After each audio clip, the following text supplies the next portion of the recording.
All right. 6 p.m. We are in the council chambers. It's Monday, February 28th of 2021. The agenda has been posted. The media has been notified. Please call roll. Christopher Fredrickson. Here. Thomas Barnett. Here. Andrew Larson. Here. Carrie Michalowski. Here. Thomas Kelly. Gerald Anderson. Here. David Holt. Here. Eileen Daniel. Here. Ryan Rossing. Here. We do have quorum. All please stand. Pledge allegiance to the flag of the United States of America and to the republic for which it stands, one nation, under God, indivisible, with liberty and justice for all.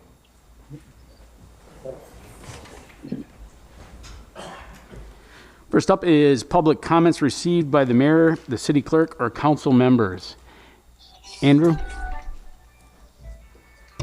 Yes, I got an email here from a constituent.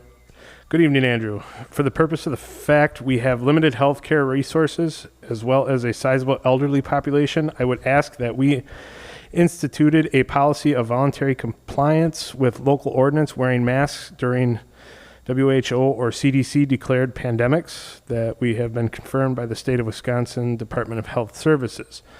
This ordinance would not result in any sort of monetary fine or other municipal violation. Rather, it is highly to encourage the voluntary use of masks where and when it is feasible. Obviously, what happens in Madison regarding state law is one thing, but it would be great to see our community recognize the value and ensure that we can at least be kind to one another.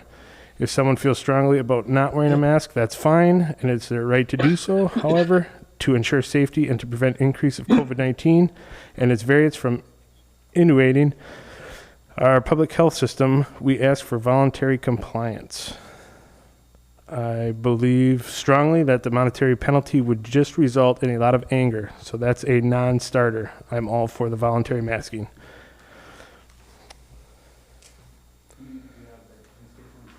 Yes. Sorry. Do you have that constituent's name? Yes. Joe Denny. Okay, thank you. Joel Denny. I also received a communication from a Nate Schulten. Nate Schulten owns what's that? Skolton. He owns Sounds in Motion on Lincoln, and he wanted to address the council as far as snow removal. He said, I feel like it's something that needs to be done about the snow removal on sidewalks for the businesses on main thoroughfares in town. I was talking to Ryan Rossing about it, and he actually brought it up.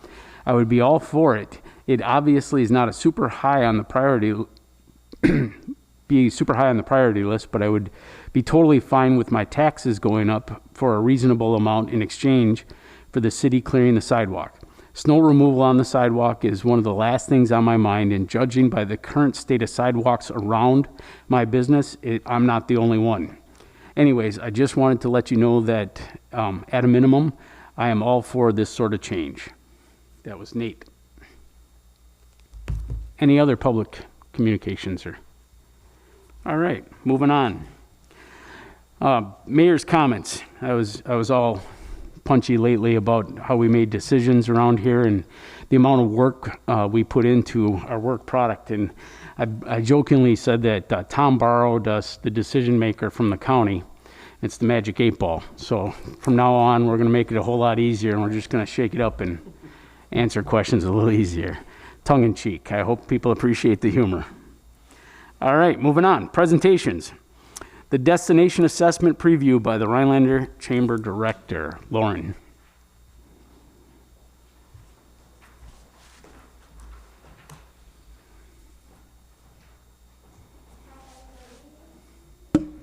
There. It's been a while since I've been here, so a lot of new tech. Today we were presented from the Department of Tourism our final destination assessment report, which I did leave at all of your spaces for you. Over the last 2 years, we worked with the Department of Tourism and a task force to review surveys by both residents and visitors, essentially to kind of determine steps that we can take to be the best destination that we can be. And so I'm presenting you today with this report and some of the things that they highlighted. You know, the people that we heard from, the trip purpose, a lot of people are visiting our area for outdoor recreation, natural resources, visiting friends and family, dining, shopping, and seasonal properties, which is kind of to be expected. But we did see a lot more of that outdoor recreation than some of our surrounding areas. We kind of determined that we have a very, very diverse outdoor recreation, whether it is, you know, silent sports, motorized sports, water, what have you. We're very fortunate to have a diverse outdoor recreation. So we kind of outlined some of our weaknesses, some of our strengths. We compared ourselves against what our task force thought was kind of our competitors. So you'll see that at the top of the report there. And then the task force, which was comprised of chamber representatives, city representatives, people from room tax, local lodgers, local attractions, the school district, the Y, healthcare professionals. We kind of outlined some priorities. Then the Department of Tourism kind of rated them based on what they thought could be first and secondary level of difficulty, and then like giving us a timeline of years that we should aim to kind of complete these goals. So some examples, I guess, would be we heard a lot in the surveys that they know we have outdoor recreation, but getting to it or finding it was a difficult thing. So utilizing some wayfinding and signage to help them either navigate their way through town or even get to trails was something that we identified as a priority. So I'm presenting it to you today. I'd like to further work together to help complete some of these goals. I don't want this to just sit on a shelf. There's a lot of great things in here that I think the chamber and the city and other organizations are ready to partner on to move these projects forward. And if you have any questions, please let me know, but just brief overview, and I'm sure I'll be back in the future. Any questions? Ryan? No, I don't. I just want to thank you, Lauren, for coming and talking about it and all the work that went into this. Yeah, I'm really excited that it's finally done. We started this in April of 2019. We surveyed for a whole year, and then obviously things kind of got put on hold last March, but we were able to meet last fall and get it going. And I'm excited with this. And we started to take some of those things into account as we produced the area guide, which I think you guys also got. We're starting to try to work on the branding, and we'll continue with some branding and marketing over the next year or so. I'd also like to add, it was really nice to have some takeaways or some tangibles that can lead us in a direction to work together to make some quick turnaround on a couple of these numbers, even in timeline in years. When we put our resources together and start knocking them out. Yep. Thank you. Thank you. Jim from Regal Waste. Yes. Well, I certainly appreciate the opportunity to be before you all. I try real hard, and it's hard with 98 municipalities and everyone having their meetings on the first, second, or third one Monday, and there's only so many, but I will try to be around or ask for an opportunity on a yearly basis to be in front of you all to answer any questions you may have. But the most important thing that you will ever always hear from me is the fact that there's probably not a company that the city does business with that appreciates your business as much as we do, certainly not any more than we do. And we try every day on the street to show you that if you need anything support-wise, and the driver's doing a quality job out on the street. We gave you folks a different approach when we started this contract with our carts, and we told you from experience that it would improve the aesthetics of the streets on trash day, and I think that's been proven out. When I drive down the streets, all I see is carts lined up.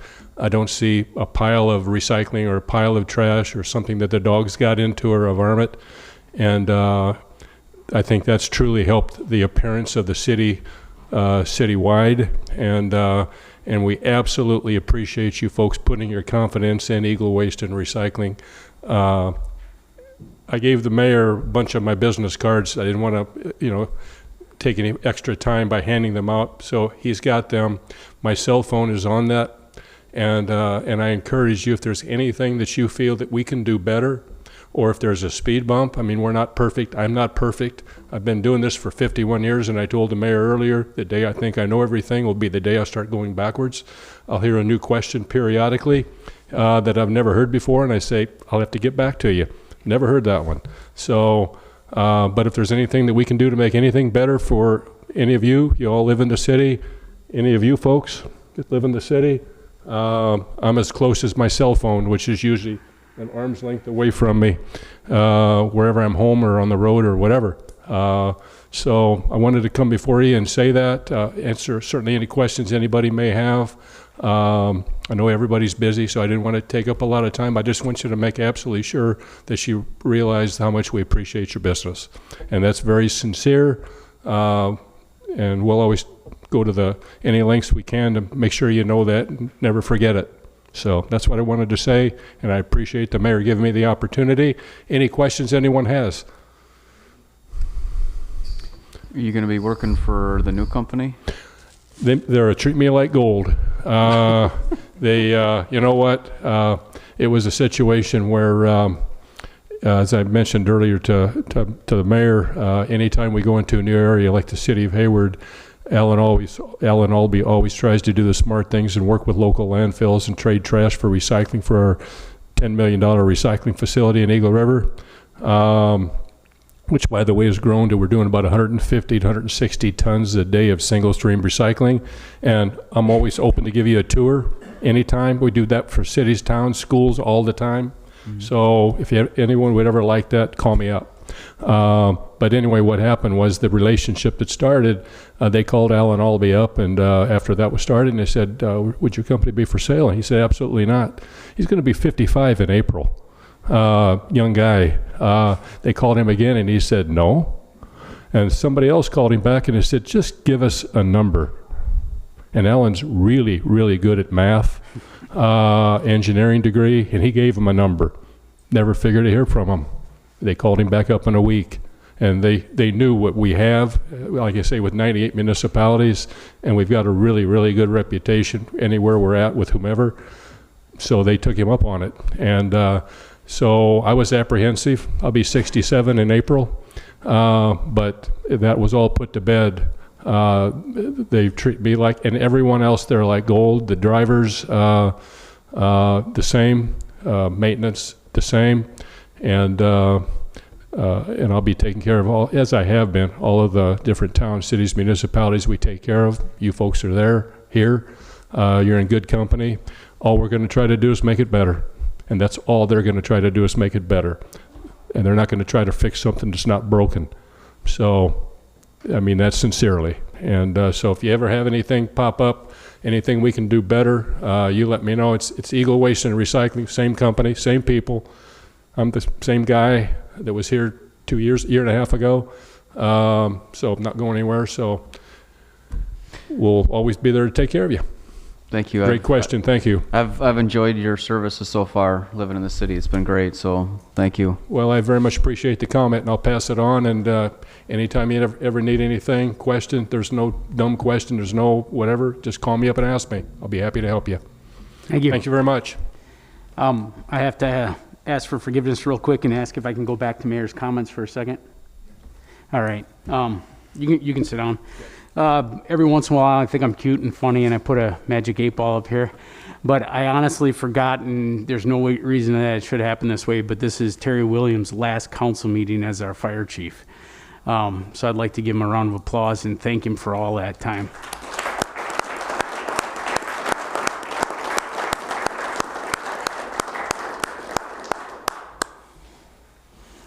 And thank you for your grace and mercy of me messing up again. Thank you. It's been an honor. Yeah, I'm gonna ask you to speak during your department meeting minutes right here, so don't worry. Meeting minutes, approval of January 25th, 2021 council meeting minutes. That was the kerfuffle that took less than an hour because Ryan Rossing was the the chairperson. Michalowski, I'll make a motion to approve the meeting minutes for the Common Council on January 25th, 2020. Anderson, second. We have a motion and a second. Any further discussion? I just wanted to say that Teresa's doing a really nice job on these meeting minutes. I appreciate that. Thank you. All right, we have a motion and a second. Any further discussion? All those in favor? Aye. Aye. Those opposed? Ayes have it. Motion carries.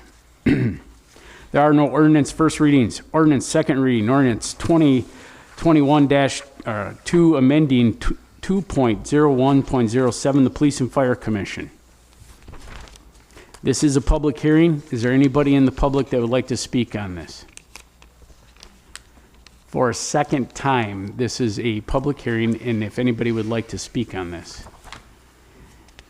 Because it's mandated a third time, does anybody want to speak on this? If not, we will close the public hearing part of that and move it to the council. Mr. Chairman? Yes? Gerald? Yeah, I think you all know that I'm going to vote against this because I think the members ought to live in the city. But if it is likely to pass, I'd like to have it say what we intend to say. So I move to amend the second line of the ordinance itself, that long paragraph, to change the word activity to actively, actively, to reflect the actual conversation we've had on this. Yeah, activity doesn't make sense. Actively instead of activity. In the body of it, yeah, I see what he's saying. Yeah, we got it. There's a motion to amend it to say actively and not activity. Barnett, second. All right, there's a motion and a second. Is that also for the totality of the ordinance with the amendment? Procedurally, somebody's got to make a motion to get the amendment, or the motion. Somebody has to make a motion to approve the ordinance as presented. You can't amend it until it's on the floor, so. Good. That's why I asked if it was the totality. Was your motion to put the... But let me just take it one step further, Mr. Mayor. That's a Scribner's error, and you really don't need to amend the motion to correct the Scribner's error unless you want to. I mean, we can certainly accept if someone makes a motion to approve it, it would be made with the understanding that the word is not activity, it's actively. So I don't think you really have to amend the motion. Because the intent is what, as Gerald said, that's what the intent is. So we're looking for an initial motion. Correct. So Barnett, I make the motion to accept the City of Rhinelander Ordinance number 2021-02 with the consideration of changing activity to actively involved in community on a regular basis. Holt, I will second the motion to approve the ordinance as presented. Okay.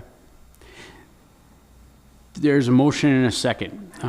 Discussion on this matter. First, I'll explain, and Zach can chime in. We spoke to the PFC this last week on it and heard their feelings on the term limits, on the residency, and some of the options that way. That being the case, it still is always up to my preview to place somebody there, even if it's term limits, so the third or the fourth. And granted, I probably won't be here for those because those are 5-year term limits. So you're talking 10 years out, that would go into my third term. So the terms would outlast. That being the case, were we to form policy that affects beyond our decision-making here as a council, or not when it comes to those term limits and some of those issues. We can have good feelings, strong feelings, about it one way or the other, but we must realize we're making a decision that far out. Also a decision that they can change. So it's not anything that we do is concrete, besides for the moment and the policy of which we're following now.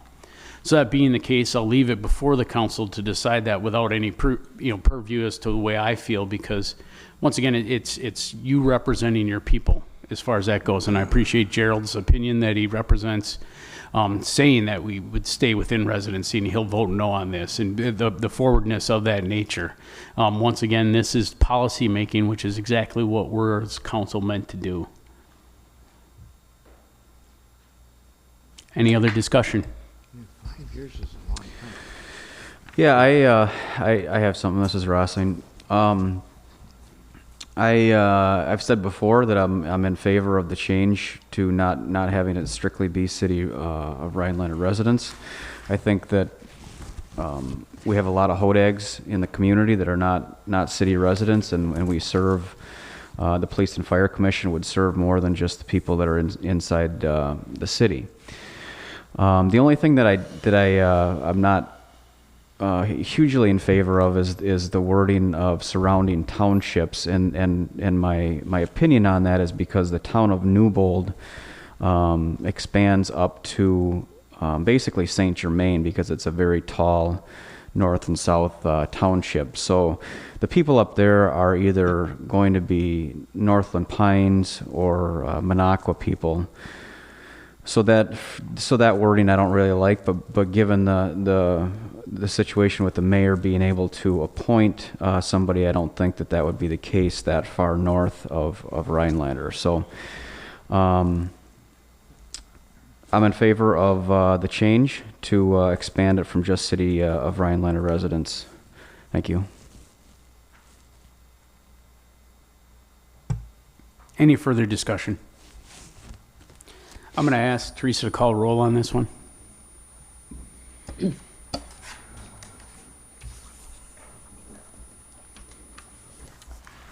Gerald Anderson, Nay. Ryan Rossing, Aye. Eileen Daniel, Aye. Carrie Mikulowski, Nay. Thomas Kelly, Nay. Thomas Barnett, Aye. David Holt, Aye. Andrew Larson. Aye. The ayes have it, and the motion carries. Monthly reports from departments, if any. The clerk's department. Mr. Chairman, Oh, could I sorry. just add a point of parliamentary inquiry, I guess it would be. Okay. I guess I just still haven't understood the first reading, second reading stuff. But apparently something can get to a second reading without ever being moved and seconded. I didn't think I understood that. The concept behind having two readings, which is not required by any parliamentary procedure, that seems to be something that Rhinelander utilizes. But the concept is that you present it at one meeting so everybody's aware of the fact that it's a topic. And then between that meeting and the second reading, then you have time to go out and analyze, research, and do whatever you want, so that at the second reading, so to speak, you can vote on it either yay or nay. The concept is you don't want to vote on it yay or nay at the first time because people haven't had a chance to analyze it or talk to their constituents. So that's the purpose. So this was read, well, in fact, this one's been on the agenda 3 times. But tonight was the time it was on for the second, which under Rhinelander's system of presenting materials to the board is saying we were going to vote on it as for adoption. That's what the second reading is all about under your system. Thank you. You bet. Teresa? I have nothing further. Okay, thank you. EMS and Fire Department. And your first edition will be your reflection on the fact that this is your last meeting. Yeah, it's a lot harder than I thought, honestly. Pretty emotional. I did want to actually touch on a couple of highlights of my report, though.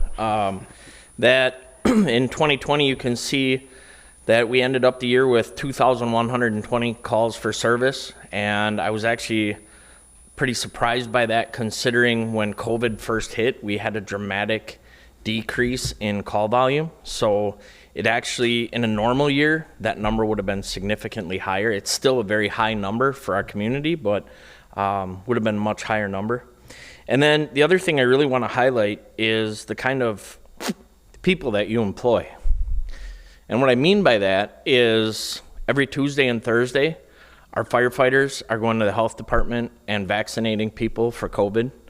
And every Friday and Saturday, we've worked out a deal with the health department to assist, and they're paying us, but to assist in COVID vaccinations outside of the city. And we've been doing about 1,000 vaccinations every weekend for the last 2 weekends. There's 400 or 500 that are slated for this upcoming weekend. A lot of it depends on the number of vaccinations that the health department actually gets.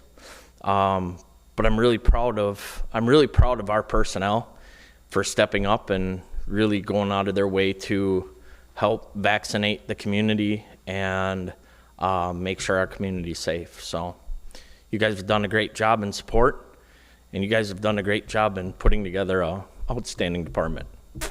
Thank you.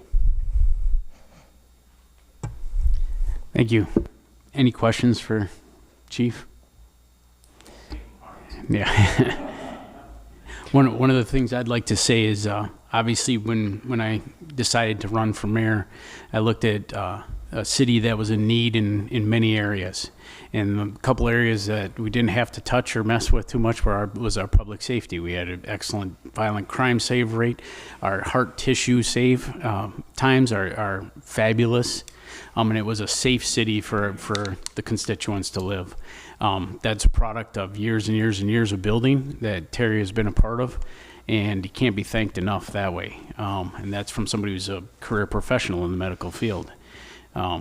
We have a very safe city because of Terry Williams.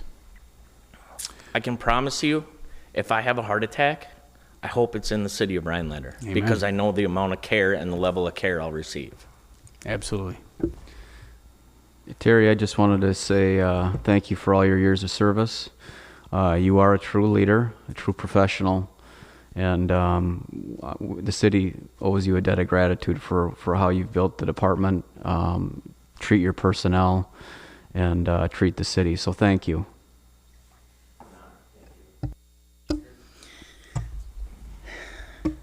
Terry, Terry. what's next? I don't know if everybody knows, but Terry actually lives in my district and was a key person to get me to run for alderperson. So he's helped me navigate this public forum, and I just want to thank you personally. I value your input, and I appreciate you. Thank you. What's next, Terry? What do you? Just go fishing, huh? As long as it's in the zoning code. Yeah.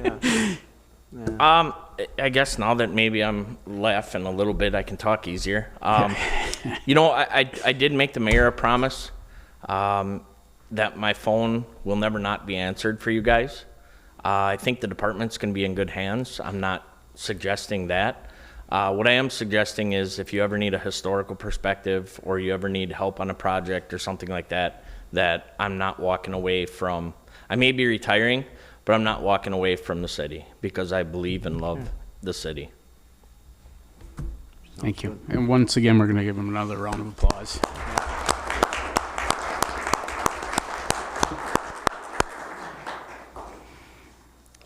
Engineering. Nothing to add. Finance Department. Fleet Division. Golf Course. Human Resources. Would you like to speak on your fun activities of the first month? We're a month in now, and 4 days. Go ahead and click on your mic. That's all right. It's my first time I'm learning. So want to thank everyone for the support the first couple of weeks. It's been really wonderful to know that it's a great team. Again, I've been here such a short time. We've did a lot of things in this short time I've been here. So covered as much as I could in the first monthly report. If you have questions, let me know. But again, I'm so happy to be here and with the team that I have, and I really feel a lot of support, and I appreciate it. And I hope you appreciate some of the things that I'm bringing that's a little bit different to the team, but I think it's going to really help us fill positions with some good candidates and really put together a solid handbook for all of the current employees as well. So it's been a good, like I said, a good first couple weeks. If you have questions, let me know. Any questions?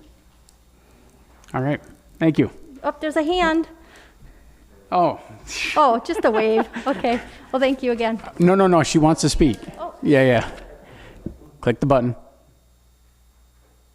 You're on mute. Oh, there it is. First of all, I want to thank you. That's quite a report for your first one. It looks great. The one question I had is, you mentioned the city's organizational chart is update and as current. I went surfing around the city website looking for it. Is it up there somewhere? So what we've done so far is I took all the current positions based on what's in the payroll system. So I looked at all the job titles and actually drafted back in our publisher software.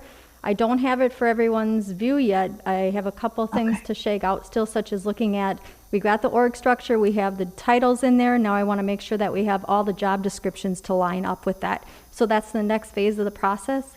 As the mayor and Zach knows, I'm very much about putting together a project plan. So we're within our timeline. We're hoping to have everything. Next week I should be able to verify that all the job descriptions are in place, and if not, I can work through that. So. Oh, great. Thank you. More to come. Thank you. Where were we at? Inspections. This is your last inspection report, right? You didn't think you were done with me yet, did you? No, I'm actually really proud to finally be able to stand in front of you and tell you that some of the buildings that we've been working on for 3 to 5 years have been demoed. 21 North Oneida was demoed first on last week Monday, and Tuesday morning then they filled everything with gravel, leveled it to a really nice site. The homeowner next to 21 North Oneida was so excited, she went to McDonald's and bought the demo crew lunch. And then at 521 Gardner, that was done on Tuesday morning of last week, and I was actually amazed. I went several times during each demo to follow up and check on the progress, and I was actually amazed at 521 Gardner how much actual garbage was in the home and the garage. When I looked at the spoil pile, so when they demo, they crunched the whole building down first, and then they loaded into their dumpsters or trucks. And when I looked at the amount of actual garbage and garbage bags that the demo contractor had actually cleaned up on that site, I was flabbergasted. The entire garage was full of garbage. So, and during the whole inspection and that, I didn't even honestly worry about the garage because the house was so bad. I didn't even give a second thought to the garage. There is still some debris, maybe some logs and that was left on the site at 521 Gardner, but it is 1,000% improvement over what we were looking at before. So there's still the 2 commercial properties, the one 306 Thayer, the city now owns, and then 959 Eagle Street. Both of those are in the process of getting an asbestos site survey done. So there's a company up this week taking samples, and they'll test and they'll let us know what and where, or if any asbestos is in either of those properties. And then we have one more hanging out, and that's 822 South Oneida, and that's a collapsed garage that the owner hasn't answered us, or that's been going on for a little over a year now. But we finally saw some progress this week or last week, so it's pretty cool. David? Yeah, thanks. The 521 Gardner Street, that's not in my district, but it's close to it. And I saw quite a bit on social media of relief, and it sounded to me like that's one of those ones that have been a problem for years. So I wanted to share that a lot of your neighbors are happy. I'm sure you already know that, obviously. Yeah, they came out to me when I showed up on site. I mean, it was, both properties were evident that the neighborhoods were very happy. Thank you. Legal counsel, wait a minute. What did it say? I didn't even have the patience to wait for it. You should know that.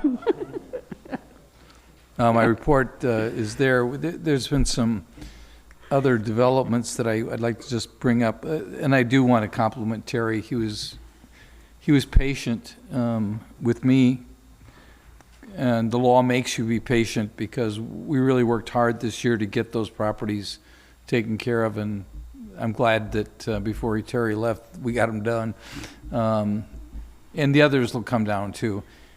But what I think the important thing, and I think that Terry says it well, is that people need to know that if you've got a problem in your neighborhood, or if there's properties that are not being taken care of, that are not in conformance, we're going to prosecute and we're going to follow up. We're not going to allow uninhabitable, dangerous properties to continue to exist. And the department and the legal team are going to work to make sure they're done. So those of you that may be listening, or those of you that may know people that are listening that we've already talked to, I mean, the word to the wise, we're going to move. And we've got a couple people that have been putting us off for years. And the reality is, we need to clean up these problems. It's not fair to the neighbors. So I want you to know that. Otherwise, we're moving forward. I've been working with Doreen and with Zach, and I'll report later on the administrator's position, but otherwise my report is as it stands. With me. What? Not Zach. Correction. You said you were working with Zach on the administrator search. No, I was working with him on other projects. I will report on the administrator later on. Gotcha. It's kind of like those words that I miss, like actively and active. Thank you very much. That's all I got. Unless there's questions. Museum complex. Parks, buildings, and grounds. Police department. Streets division. Dan, can I have you come up to the mic real quick? To the podium.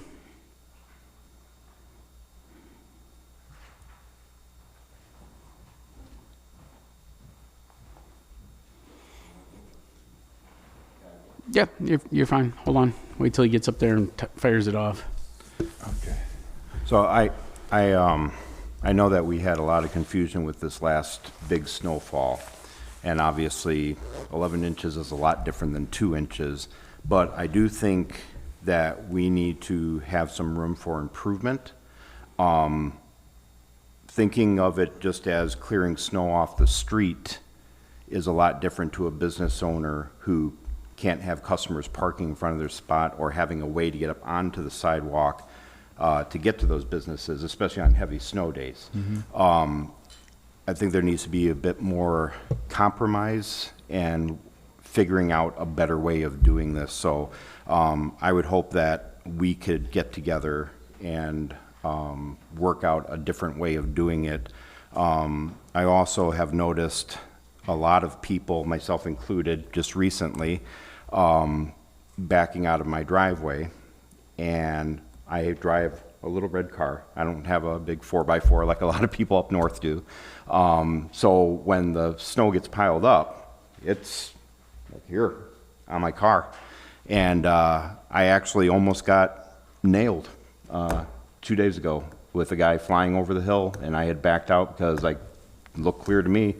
And but I couldn't really see past the snowbanks, and I know a lot of people are dealing with that right now, and it's scary. And I think we need to really figure out a better way of clearing the banks. I don't think it can go on without doing that at this point. And, you know, like we heard from other employees or other businesses, even on Lincoln Street, they're having issues. But, you know, it's all new, and we're trying to figure it out. And I think we can figure it out together, but I definitely think we need a better plan. So.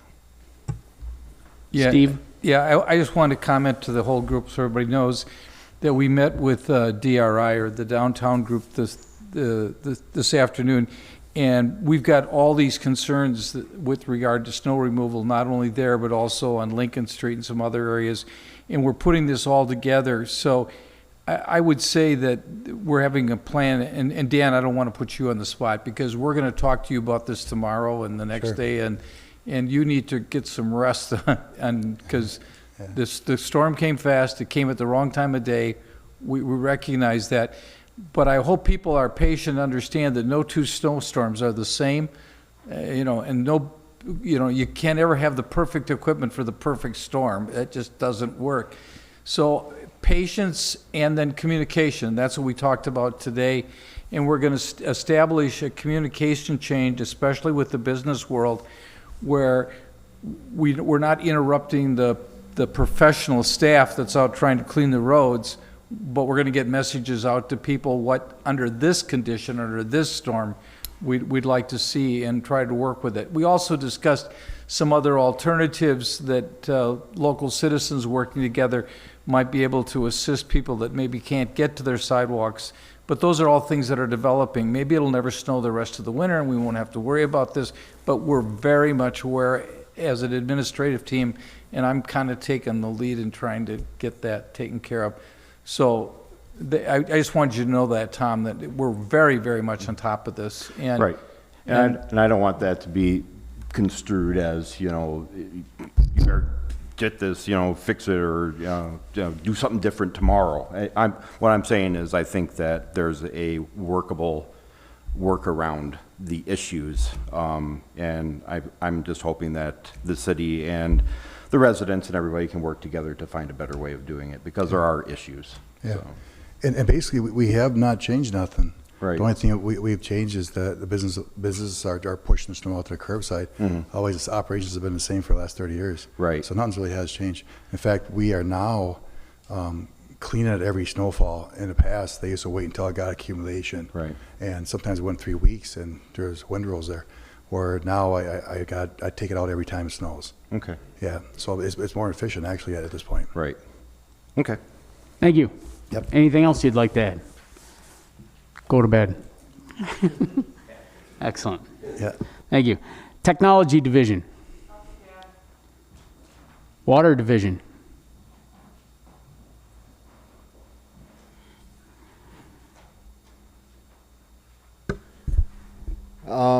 Page 25 of your packet, second page on my report, I just wanted to bring to your attention, we were taking a lot of calls on running water. And last week on Wednesday, I believe, WJFW did a report on how to prepare for the cold weather. And one of the plumbers mentioned running your water. However, we are not running water in the city right now. So everybody knows that. They won't receive credit for it. We do not let people run water to keep their pipes in their basement from freezing. We expect them to winterize their pipes, their meters, and all their private property. So I just wanted to bring that to everyone's attention. Yeah. I got a question quick. Have you, with this being one of the first years now with Stevens Street project, did that eliminate all the issues then? Have we had any problems with water? We haven't had a freeze up this year underground. This weekend we had a couple in basements that we got called on for no water. So we go check those out, and meter froze, split, and unfortunately the customer's got to pay for a new meter for not winterizing that. But the underground utilities have not froze yet. We've taken all of Stevens and some of the side streets off our run water list, which is about 100 properties. Can you, in quick order, can you go over when we determine there will be a run water option or not? How's that determined? Didn't you read my report, Mayor? This is for the sake of the people out there that are listening to the fact that, come on, man. We check frost levels. We do weekly sewer inspections, and we check the frost levels in the manholes. You don't need to come in tomorrow. We're at about 3.5 to 4.5 feet. It varies manhole to manhole. Typically, about when we hit 5 feet is when we might get a frozen water call. But when we get 1, it doesn't mean we're going into full panic mode. I can show you that my system where I've got a spreadsheet, and it's almost like clockwork. You can go down the list on the properties that start freezing every year, and I call them, I've got 5 indicator properties. When the first one freezes, I've got about 4 days before the next one's going to freeze, and then so on. So we're in pretty good shape right now. We've had a pretty mild winter, but when this cold weather does come, a lot of people think it's running water time, and it's not. Thank you. Thanks. Tom, sorry.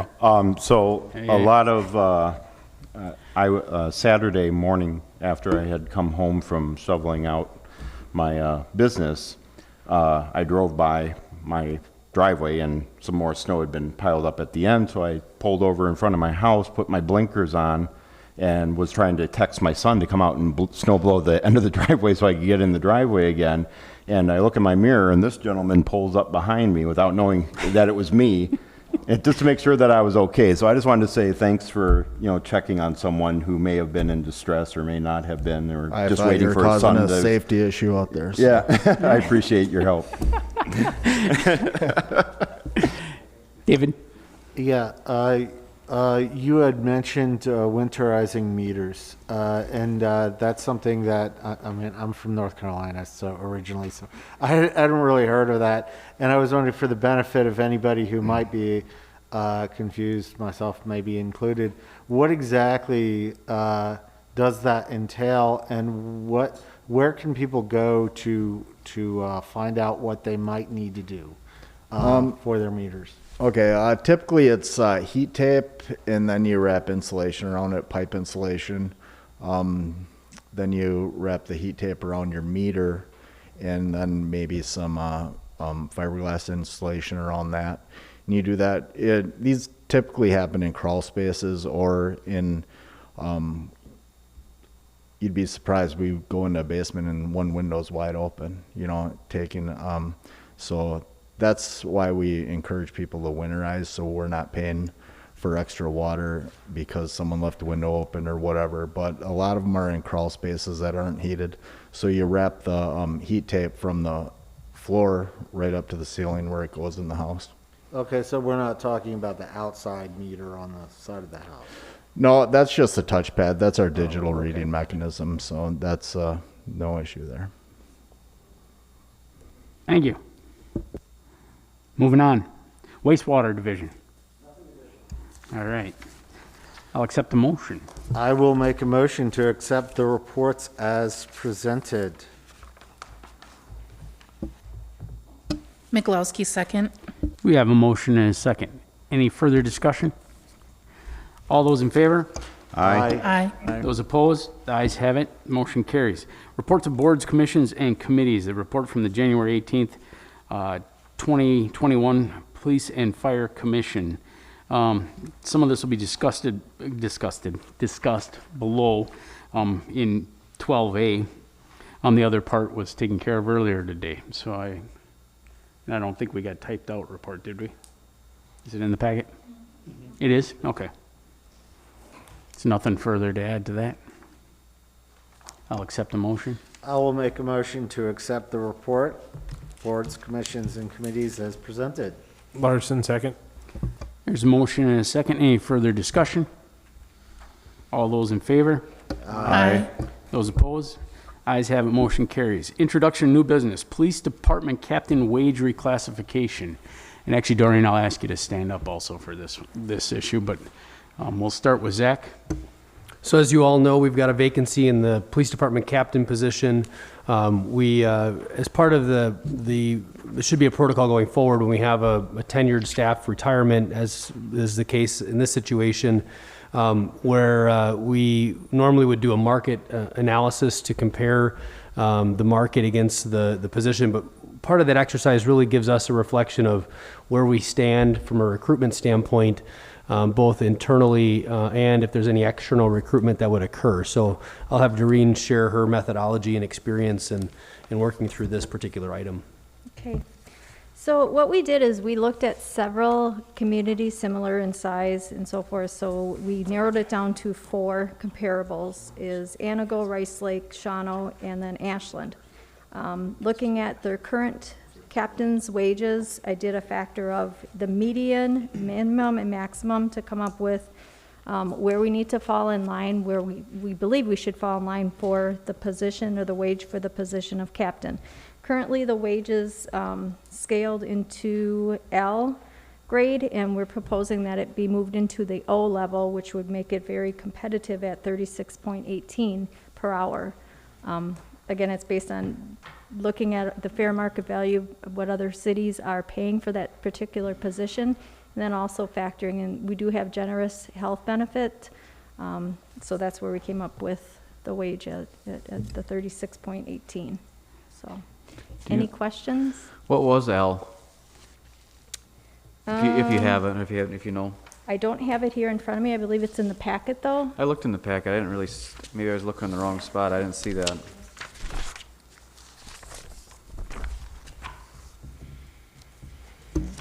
I believe the difference was about $3. Again, I don't have it in front of me. The L range started off at 2765, and the control point, which is the market, is 3160, and the pay band tops out at 3555.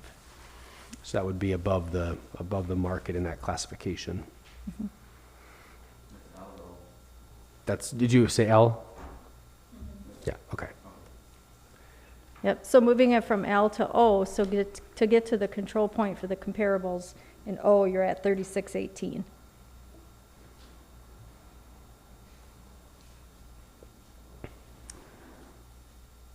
So I guess I would seek a motion to move the wage reclassification.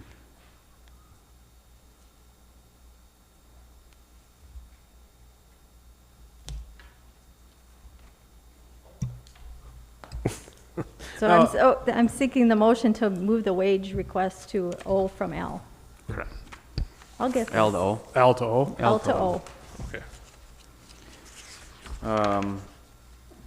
I'll do it, I guess. Nobody else wants to speak up. I think it's important to get this on par with what it should be. So I would make a motion to change the police department captain wage category from L to O. Larson, second. There's a motion and a second. Do we have any further discussions or questions? I'll just note that because it's currently vacant, we don't have a budgetary issue. Next year, we'll have to work the full annualized salary within the budget based upon wherever we place somebody in that classification. I would also add that our police chief has been working without a captain for a while now. Would appreciate the help, and that's good, so we can post it and start the PFC in their search, and they have an idea of what we're searching for. If there's no further discussion, all those in favor? Aye. Aye. Those opposed? The ayes have it, the motion carries. Thank you, Doreen. Tourism and Marketing Committee, 1-year extension. This is our room tax agreement with the chamber, and well, not just the chamber, but with everybody in the district and whatever. That we're seeking a 1-year extension of the previous agreement due to the fact we have work product to do to get further into this, but yeah. Barnett, I would like to make a motion to accept the Tourism Marketing Committee's 1-year extension. Daniel, second. There's a motion and a second. Any further discussion? All those in favor? Aye. Aye. Those opposed? Ayes have it, motion carries. 2020 Budget Amendment Resolution 21-5.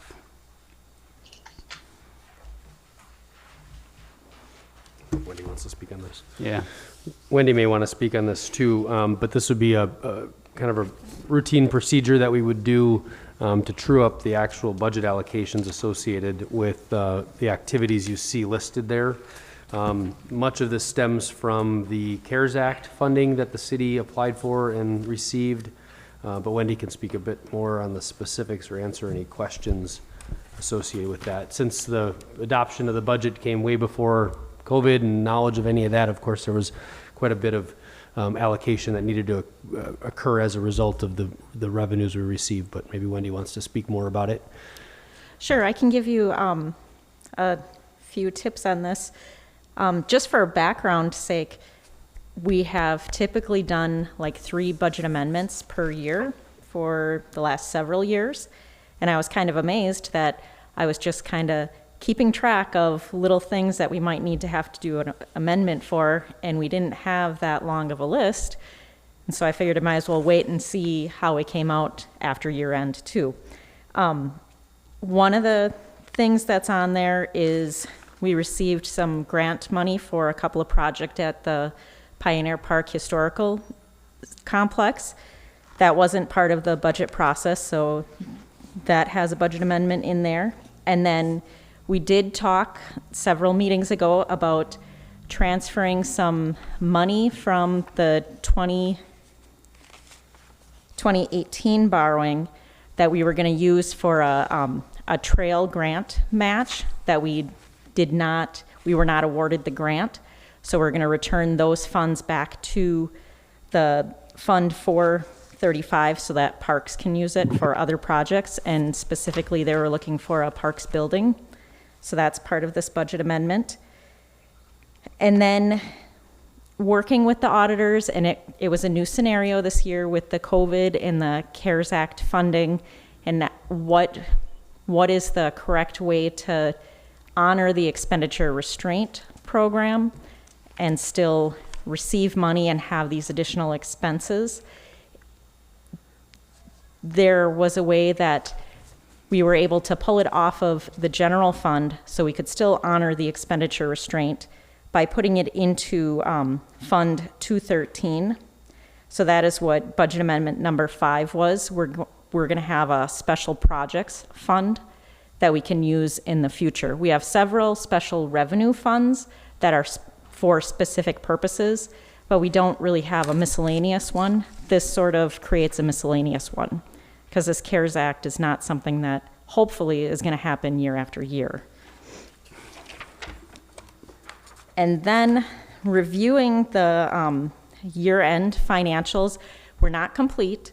There's several year-end entries that have to be made that we can't make yet because we have to wait until February is complete.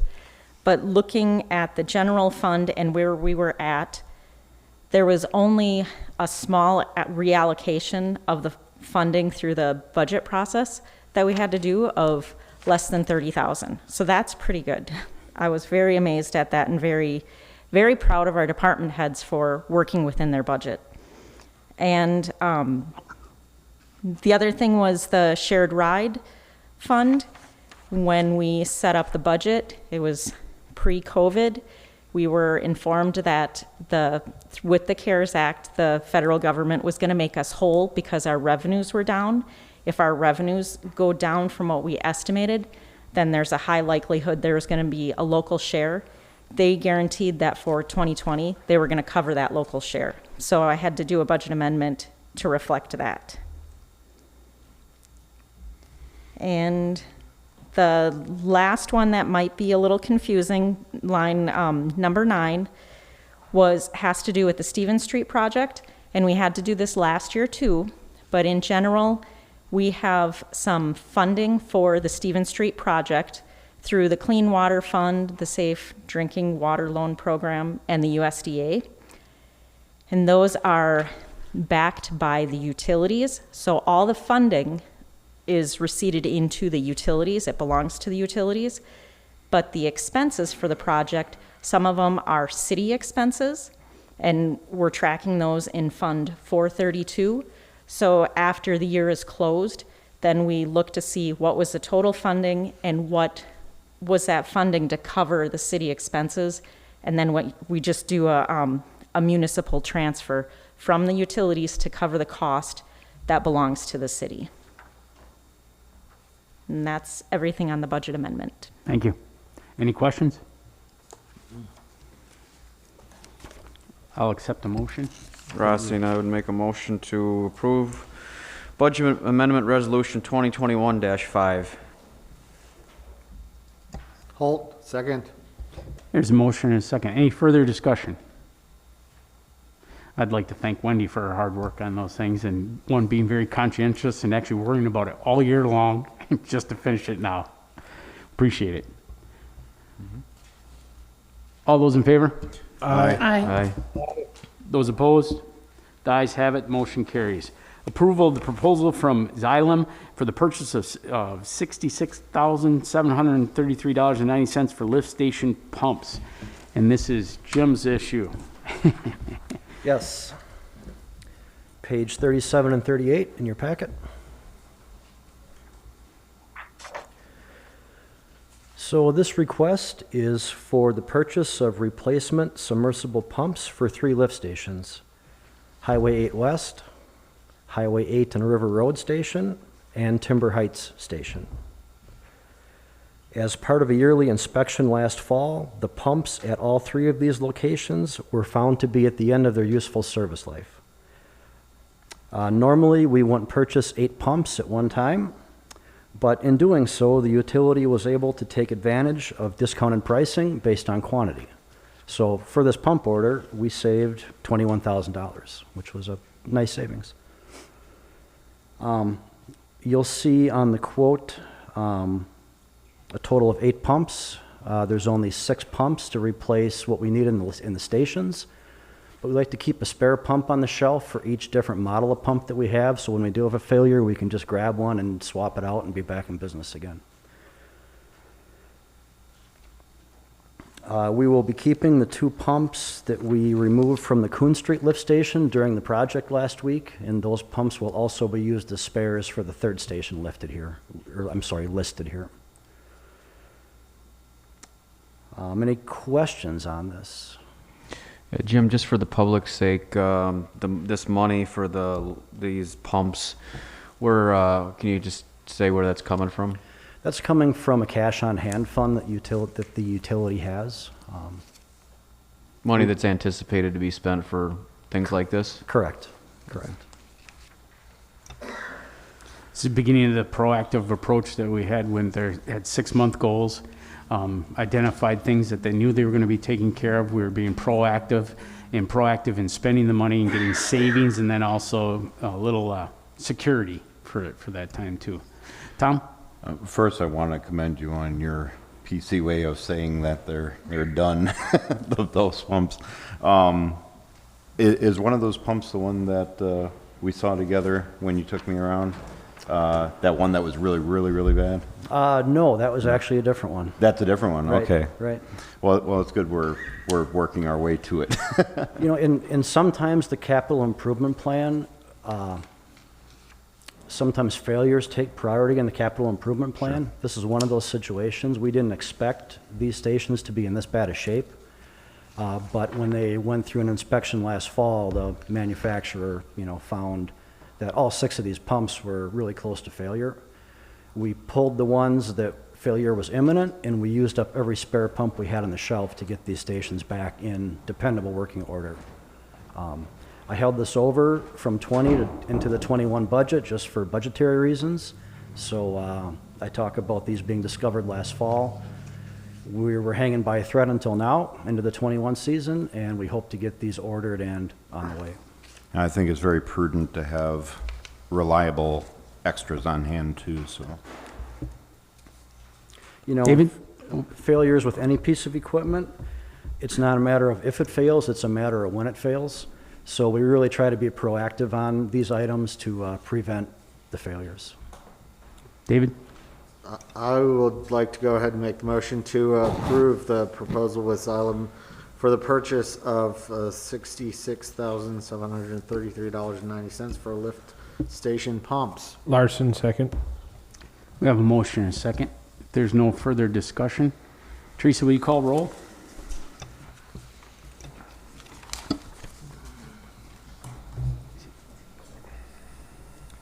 Thomas Barnett, Aye. Andrew Larson, Aye. Carrie Mikulowski, Aye. Thomas Kelly, Aye. Gerald Anderson, Aye. David Holt, Aye. Eileen Daniel, Aye. Ryan Rossing. Aye. Ayes have it, motion carries. Approve, approval of the proposal from Piper Power. Wow, that's a lot of Ps. Approve proposal, Piper Power. In the amount of $7,850 for well number 6. Would you like to speak on this at all? Sure. All right. So, page 41 in your packet. This would be for the addition of a motor control called a soft start at the well 6 location. Well 6 currently has a variable frequency drive for well pump control. These drives have a lifespan. Lifespan can be 10 to 15, sometimes 20 years. The one at well 6 is currently 12 years old. Just a side note to that, we have had these drives fail at the treatment plant. We've lost 3 of these drives over the last year. Those drives are only 10 years old at the treatment plant, so these do fail. Currently, there is no backup in place for motor control, for pump motor control at well 6. With our current water capacity concerns, I think it's very important to have a backup in place. If this VFD at well 6 were to fail, say tomorrow, a replacement could easily be 4 to 5 weeks out. These are not off-the-shelf items. So I'd like to have something for redundant control, just to give our water system a little more dependability. Any questions? I'll accept the motion. What's that? What's my 8-ball say? I'll make a motion to approve the proposal from Piper Power in the amount of $7,850 for well 6. Barnett, second. There's a motion and a second. Any further discussion? I just want to say thanks to Jim for his diligence. I did about a 3-hour tour with him, I don't know, maybe a month and a half ago, and there's a lot of stuff out there that if it goes wrong, we're going to be in a really big world of hurt. So he seems to be on top of all this stuff and is really keeping us going and keeping things the way they should be. So thanks, Jim. Thank you. No other discussion? Please call roll, Teresa.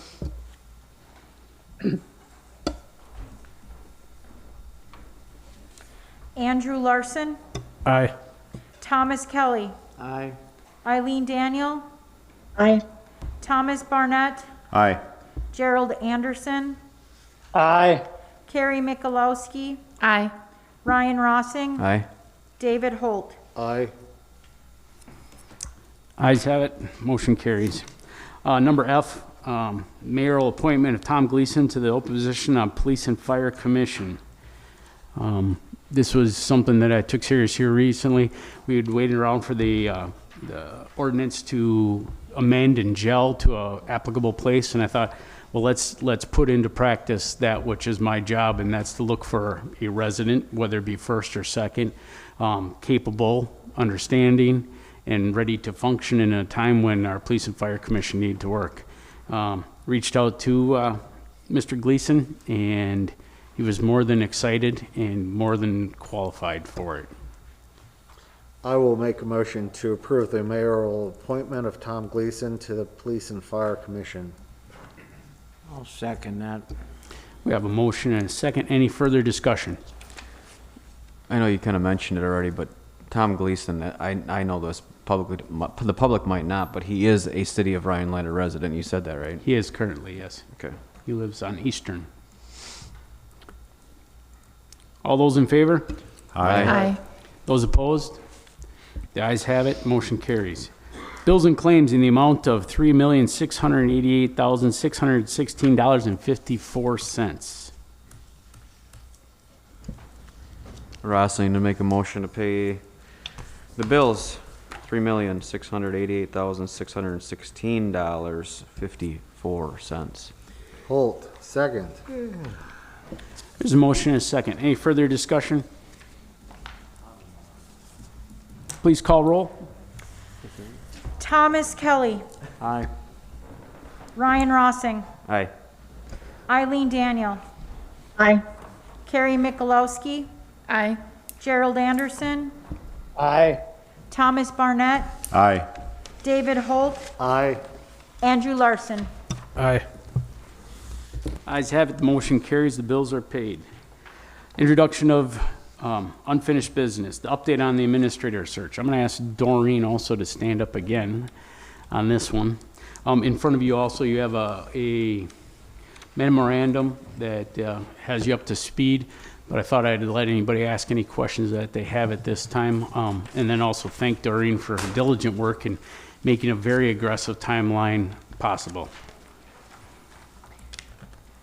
So I do want to share with the group too for next week, or actually starting this Thursday, we're going to be doing the interviews on site with the first candidate in the morning. So we do have a really tight agenda with the candidate. We're going to go ahead, have an individual assessment, have the department head interview.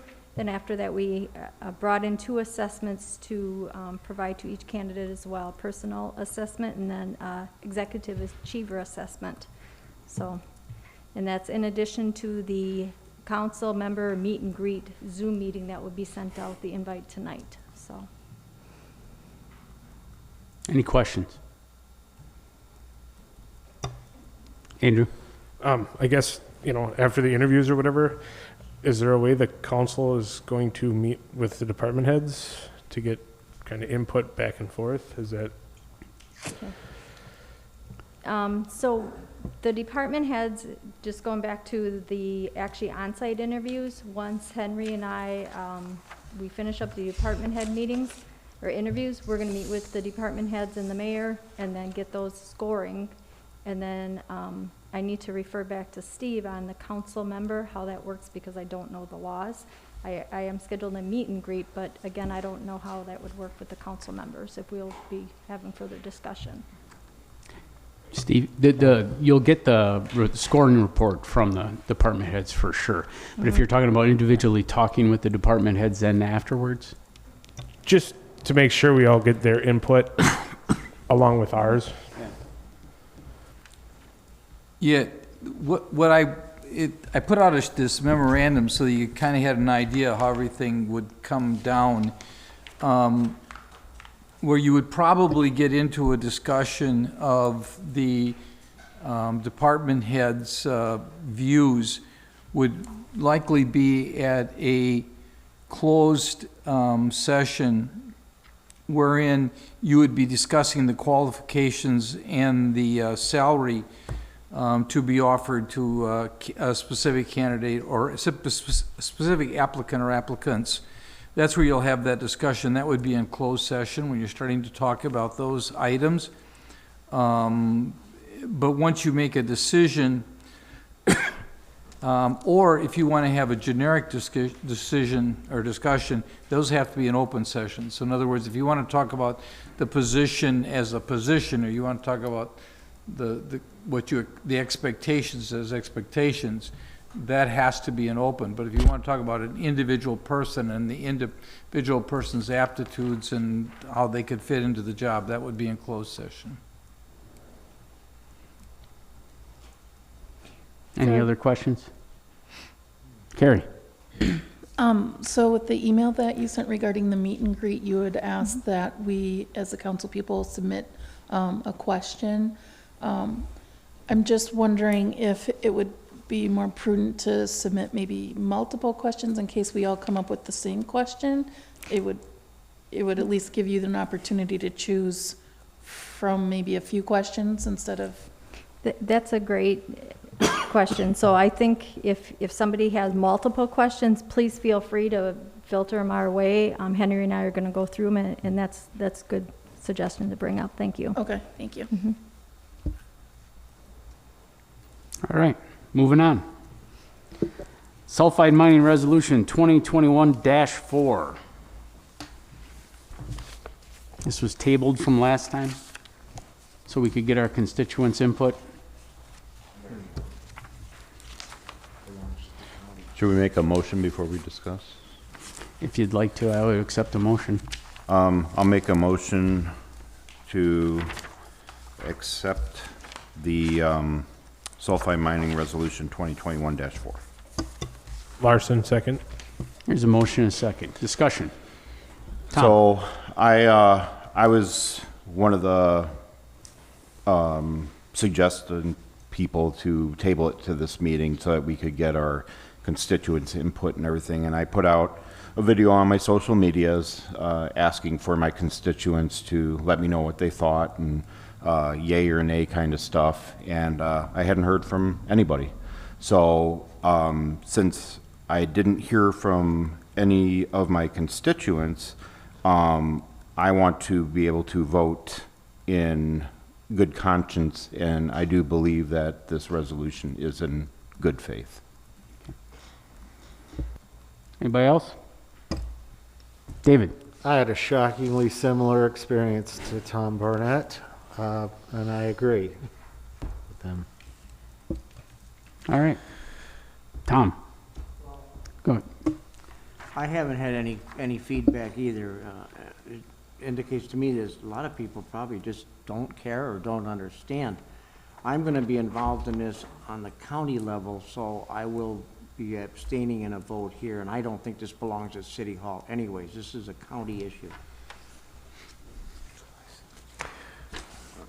Anybody else? I got something. I Yeah. just wanted to say that I wanted constituents to reach out to me. I had two, and they wanted me to be in favor of this. And so I'm going to vote that way. I'm going to be in favor of this, and I don't think that this is extremely binding. It says, you know, the towards the bottom is what really is what is more impactful than anything in this whole statement. It says, repeal Act 134 will make it easier for counties and municipalities to protect their area from the harmful effects of sulfide mining. It's not anything that's extremely binding. I don't think. We're just asking the state to repeal that act. So I'm going to be voting in favor of that. Okay. As I looked at this, Eileen has something. Oh, sorry, Eileen. Sorry. Hi. Hi.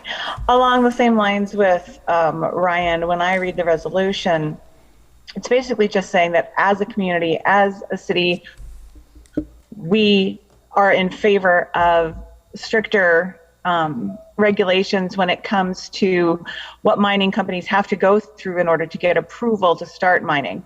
So I think I'm going to also be voting in favor of it.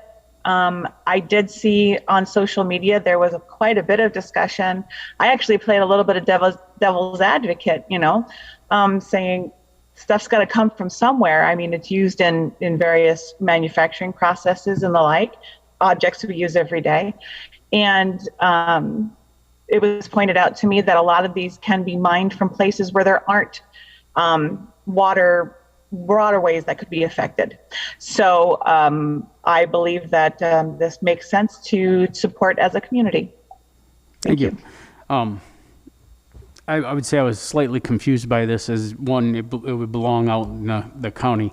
Yet at the same time, one of the main agendas in working relationships that we had together is to create community and then understand what the city boundaries are and then the community. So I understand the resolution to be when we look at it as a community, the city and the county together, what do we see we want for our area? So in that case, we'll take roll call.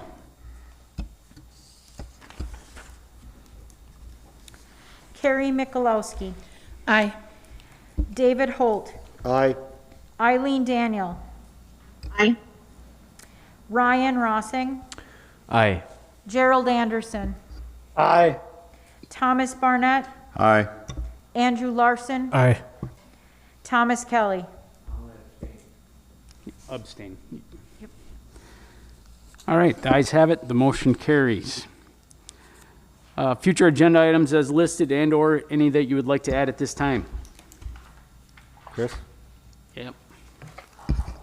I would like to have as a future agenda item discussion of getting a work session or work sessions to discuss the future of the golf course. I think in light of how quickly things came up last year, albeit I understand 2020, we had a lot on our plate. We need to get this going quickly because discussion of a future contract, any decisions we make, 2021 is going to go pretty fast, I think. Appreciate that, yeah. Anybody else? Yeah. Well, Eileen. Along those same vein as what David Holt asked for, if we are going to have a discussion about the 1-year extension with Green Golf Partners, as Wendy will tell you, every time we do the expenditures or the bills and claims every month, I ask, what is the money that we're spending on the golf course going towards? I mean, how do we have $50,000 in expenses in December and January, someplace that's not even operating? So that kind of causes me concern. I'd really like to see more detailed bills and claims from the golf. I mean, and you guys know I've sent emails about the line items that we've seen, and I have concerns. So if we're going to have that work session and discuss the extension, I'd like to see more detailed financials from GGP. You bet. Just so you know, that work product's been in conversation with more detailed reporting for sure.